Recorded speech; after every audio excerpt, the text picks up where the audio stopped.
death, dying, end of life. These are words that bring strong emotions to the surface. Sadness, fear, anger even. I've spent the past 34 years holding death's hand. But let me tell you something that may surprise you. Death's hand is not cold. It's not heartless. It's warm. It's a soft whisper, a slight raspy breath, a tear streaming down a wrinkled face. Sometimes it's a quiet sadness, and sometimes it's a sigh of relief. I have always been a caregiver, but being a nurse was my dream. To me, being a nurse means being able to love people at their weakest moments. When the world went into lockdown due to COVID, I was at the height of my 30-year nursing and caregiving career. I was the newly appointed executive director of a long-term care facility in Peoria. I didn't go home for almost 2 months. And when I did go home, it wasn't every day. My 70-hour work weeks turned into 90-hour work weeks as I helped to cover staffing struggles. We were in complete lockdown. No visitors or families were allowed in the buildings, no exceptions. So there we were. I was there in the building, in isolation gear from head to toe, face to face with patients dying of COVID. Trying to keep them comfortable when they couldn't breathe, holding their hands, and even holding their phones while they talked to the loved ones that were looking at them through the windows. People have asked me how I survived these horrible years. And the only way I can explain it is to say, I've had a lot of practice in my life with disconnecting. I've gotten really good at compartmentalizing, locking things up, and putting them away. Caring for my patients during COVID required the same survival techniques that I had learned during my complicated life. Somewhere along the way, I had stopped living in the moment and feeling what was actually happening. I was living my life in the third person. You know how some people refer to their memories as files in their brain that they put away for safekeeping? I think of mine more like extra large storage units where I've packed away most of my memories and put padlocks on them and put them on a cargo barge and sent off into Neverland because I had to. My childhood wasn't warm and fuzzy. I did not grow up with hugs and kisses and praises and encouragement. My mom and dad divorced when I was 2, and I was raised by my dad and my stepmom. I grew up in a house with 3 sisters, and while we had our moments of sisterliness, most of our childhood was spent in an individual survival mode, so it wasn't really conducive to a close sisterhood type bond. We each had our own role in the family, and mine was that of peacekeeper. I often took the blame so others wouldn't be in trouble. I learned to not care, to keep everyone at a distance, and to not need anyone or anything. I left home at 13 and became a part of the foster care system for the next 4 years. I was an angry, disconnected teenager with no purpose. I got involved in the world of drugs, and when I was 17, I ran away.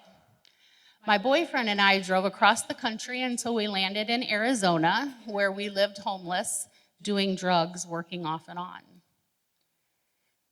I was on a path to destruction until I found out I was pregnant. That rocked my world. You see, now I had a baby that I was responsible for. Now I had a purpose. So I quit drugs and I came back to Illinois. Over the next 15 years, I became a mom to 3 boys. I lost my infant daughter at 3.5 months. Worrying about myself became unimportant. pack it up. Then I was diagnosed, treated, and survived breast cancer twice. Thank you.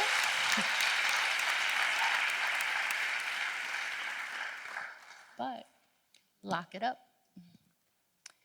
I raised my boys as a single mom when I met the man that I thought would be my forever person. I was finally ready to allow somebody into my life. But life took him away from me. 2 months after our wedding, I was a widow. Send it away. I had children that needed me. I didn't have time to feel the enormity of these losses. I did everything I could to keep my head above water, at times working 2 and 3 jobs to keep a roof over our heads and food in my boys' bellies.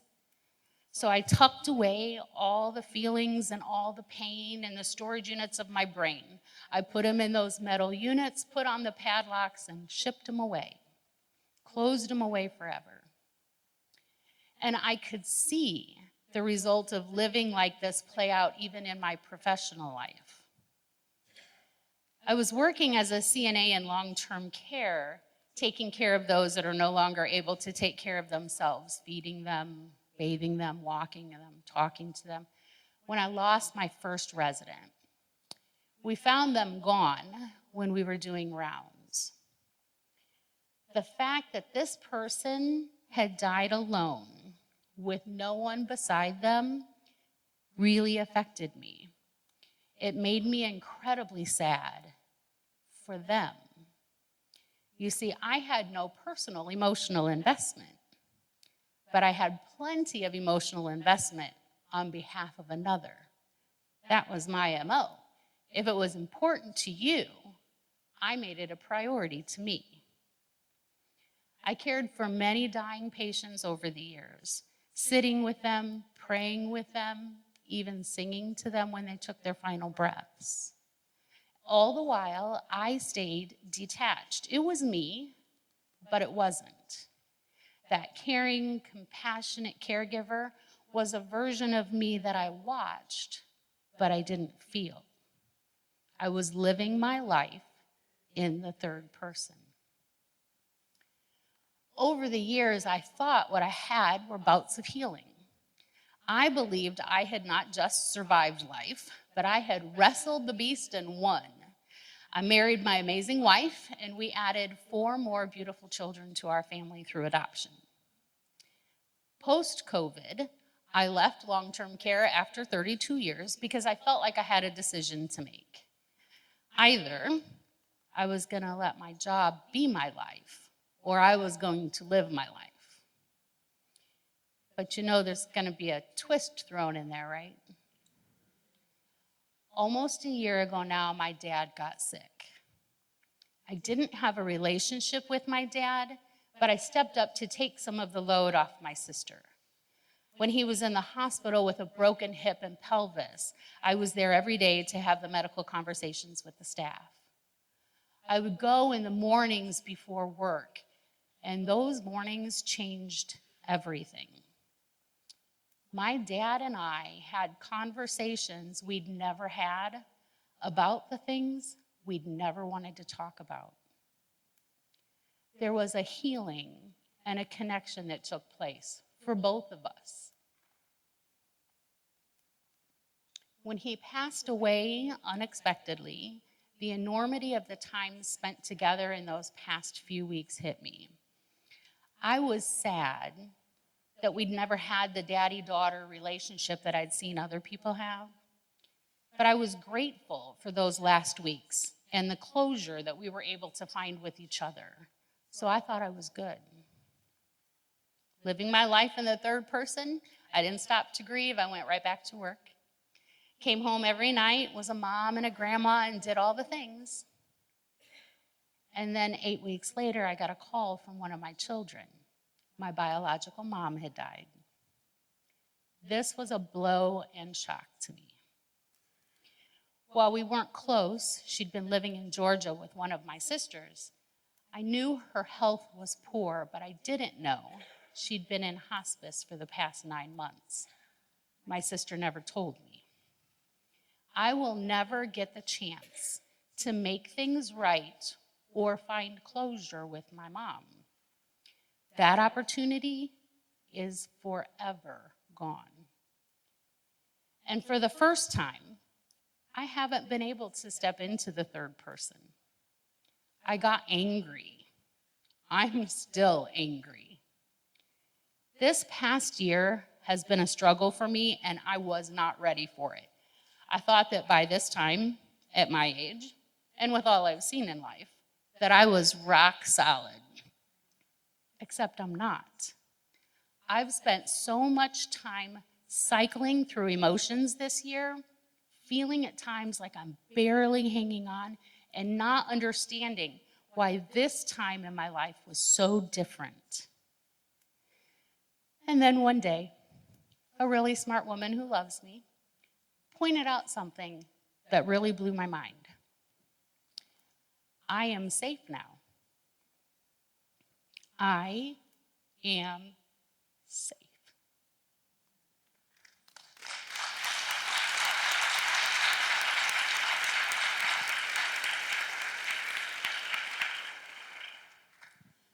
That's when I realized the original reasons for all of those walls, for that disconnect in those storage units and the padlocks, the two people in the world that were supposed to bestow safety, security, and love, but did the opposite and instead taught me fear, mistrust, and insecurity. They're gone now. The storage units that have always held my first-person experiences no longer have locks on them. The doors have been flung wide open, and I am learning what it is like to live life in the first person.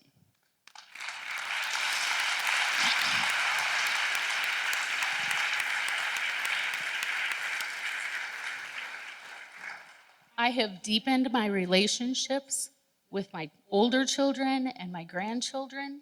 I am more physically and emotionally present for every moment of raising our younger boys.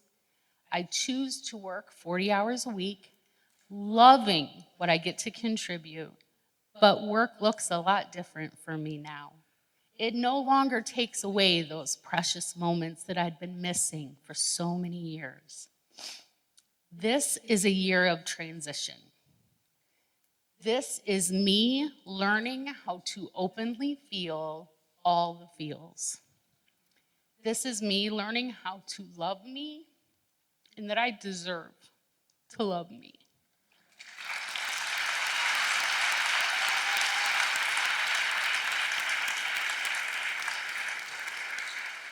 This is the year of B.